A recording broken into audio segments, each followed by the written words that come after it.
Hello everyone, welcome to this challenge zoology notes. आज के इस वीडियो में आपको बताऊंगी पैरेलल इवोल्यूशन और कन्वर्जेंट इवोल्यूशन के बारे में। क्या होता है पैरेलल इवोल्यूशन? ये दोनों जो टॉपिक है, पैरेलल इवोल्यूशन और कन्वर्जेंट इवोल्यूशन, ये भी आपका शॉर्ट नोट में पूछा जाता है। लॉन्ग में अगर एग्जाम में पूछेगा तो आपको डायरेक्टली पैटर्न ऑफ इवोल्यूशन पूछेगा, जो कि आपको उसमें चारों लिखना होगा। क्या होता है parallel evolution? Parallel evolution refers to the development of similar adaptive features in animals that are distantly related or closely related। बोला जा रहा है कि पैरेलल इवोल्यूशन समान एडेप्टिव फीचर वाले एनिमल के डेवलपमेंट को रिफर्स करता है। According to Simpson, parallelism refers to the development of the same sort of evolutionary opportunity by different groups of organisms। बोला जा रहा है कि सिम्पसन के अनुसार पैरेललिज्म के डेवलपमेंट को रिफर करता है कि एनिमल्स के डिफरेंट ग्रुप द्वारा एक ही टाइप इवोल्यूशनरी अपॉर्चुनिटी या फिर इवोल्यूशनरी मौका मिलने का अवसर होता है। ये in parallel evolution, the species share a common ancestor though they are closely related or distantly related।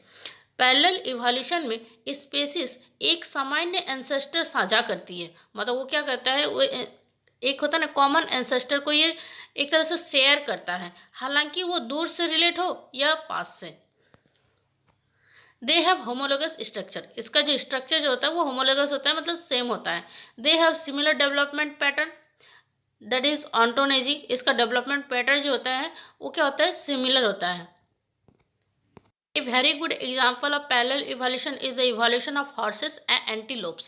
They are ungulates। They evolved from a common ancestor having 5-fingered limbs। बोला जा रहा है इसका पैरेलल इवोल्यूशन का सबसे अच्छा example देखा जाता है हॉर्सेस और एंटीलोप्स के बीच में। एंटीलोप्स जो होता है वो कुछ लाइक डियर के जैसा होता है, और हॉर्सेस घोड़ा, ये दोनों को मतलब पैरेलल इवोल्यूशन में सबसे अच्छा एग्जाम्पल माना जाता है। और ये जो होते हैं ये अनगुलेट्स होते हैं, और ये इवॉल्व होते हैं कॉमन एंसेस्टर जिसके पास 5 फिंगर लिम्स होते हैं, डेट मीन्स पेंटाडेक्टाइल होते हैं। उसके बाद आपको ये बनाना होगा horses antelope closely related ancestor वो लिखना है। उसके बाद नीचे लिख दीजिएगा पैरेलल इवोल्यूशन। इसका एक फिगर आप हॉर्स के यहाँ पे फिगर ड्रॉ कर सकते हैं, और एंटीलोप्स का यहाँ पे मैं आपको फिगर दिखा दूंगी। उसके बाद है convergent evolution. Convergent evolution refers to the attainment of similar structure independently by distantly related animals. बोला जा रहा है कन्वर्जेंट इवोल्यूशन जो होता है ये क्या होता है, ये दूर से संबंधित एनिमल के द्वारा स्वतंत्र रूप से समान स्ट्रक्चर के प्रति मतलब प्राप्ति को ये रिफर्स करता है। मतलब कन्वर्जेंट इवोल्यूशन एक ऐसा इवोल्यूशन होता है जो मतलब होता है ना दूर से रिलेट होता है, उतना मतलब ना क्लोजली रिलेटेड नहीं, दूर से रिलेट होता है, लेकिन वो एक होता है ना इंडिपेंडेंटली वो कोई भी समान स्ट्रक्चर को वो मतलब ले सकता है। This happen when different group of animal have to adaptation to similar environment and live a similar way of life। ये तब हो सकता है जब होता नहीं कि डिफरेंट ग्रुप का एनिमल्स जो है, मतलब एनिमल्स का अलग अलग ग्रुप जब एक ही इन्वायरमेंट में रहता है तब ये पॉसिबल होता है। दे ओरिजिनेटेड फ्रॉम डिफरेंट एंसेस्टर, ये दूसरे मतलब अलग अलग एंसेस्टर, ये दोनों का जो पूर्वज जो होता है वो अलग होता है। They are similar morphological but different genetically, इसका जो मॉर्फोलॉजिकली होता है वो सिमिलर होता है, बट ये जेनेटिकली ये डिफरेंट होता है। मतलब इसका स्ट्रक्चर जो होगा कुछ देखने लायक वो सेम होगा, लेकिन उसका जो जेनेटिकली जो होगा वो डिफरेंट होता है। They do not have homologous और एनालोगस स्ट्रक्चर, इसका ना ही होमोलोगस स्ट्रक्चर सेम होता है ना ही इसका एनालोगस स्ट्रक्चर सेम होता है।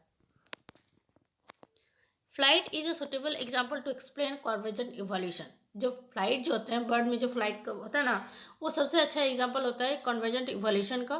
Flight is developed independently in 4 group of animal, namely insect, reptile, birds and mammals.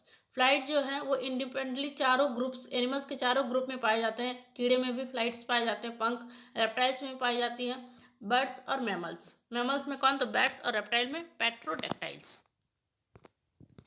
All these animals have similar types of adaptation for living in the air। They have wings। ये जितने भी animals है इसका एक ही तरह का इसका adaptation जो होता है एयर में, और ये इसके पास क्या होता है, तो ये पंख, इसमें पंख होते हैं। उसके बाद आपको ये इवोल्यूशनरी ट्री बनाना है।